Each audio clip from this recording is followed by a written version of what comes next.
நான் பார்க்க போகிற வேலைக்கு க்ளவுஸ் வேணும். ஏன்னா எனக்கு கை ரொம்ப முக்கியம். எந்த க்ளீனிங் பொருளாக இருந்தாலும் எனக்கு எசவாக ரெடி பண்ணிக்குவேன்.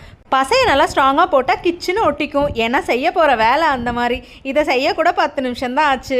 நம்ம ஆயுதம் ரெடி ஆகிடுச்சு, களத்தில் இறங்கிட வேண்டியது தான். நான் ரெடி பண்ணுறது டைல்ஸ் க்ளீன் பண்ணுற சொல்யூஷன் தான். சோப் பவுடர், ஹார்பிக், லெமன் மூணையும் மிக்ஸ் பண்ணும்போது நுறையா கிளம்பும். ஆனால் 1 நிமிஷத்தில் அடங்கிடும். கரைக்கு ஏற்ற மாதிரி அளவில் மிக்ஸ் பண்ணிக்கணும். எங்கள் பாத்ரூம் அளவு இது. நம்ம வீடு சுத்தம் பண்ணுறதுல எந்த அளவில் முக்கியத்துவம் கொடுக்குறோமோ அதே அளவுக்கு பாத்ரூமையும் நீட்டாக வச்சுக்கணும். நம்ம செஞ்ச லிக்விடை டைல்ஸில் ஊற்றி 4 பக்கமும் தேய்ச்சி லிக்விடில் கொஞ்சம் தண்ணியை சேர்த்து எல்லா பக்கம் தெளிச்சு விட்டு பாத்ரூமையும் கிளீன் பண்ணியாச்சு. இப்படி பண்ணும்போது அடிக்கடி கரை பிடிக்காது, பாத்ரூம்ல ஸ்மெல் கூட அடிக்காது. ஸ்டீல் பைப்ல போடக்கூடாது, பட்டாலும் உடனே தேய்ச்சி கழுவிடணும். நம்ம வீட்டு பாத்ரூமை கிளீன் பண்ண நம்ம எதுக்கு கூச்சப்படணும்? கூச்சப்படுற வேலையும் இல்ல. தண்ணி எல்லாம் இழுத்து விட்டா சீக்கிரமா ட்ரை ஆயிடும். எந்த பொருளை எந்த இடத்துல எடுத்தோமோ அந்த பொருளை அந்த இடத்துல வச்சுட்டு 10 நிமிஷம் கழிச்சு ஓபன் பண்ணி பார்த்தா வெள்ளையா பளிச்சுன்னு நம்மளை பார்த்தே கண்ணடிக்குது.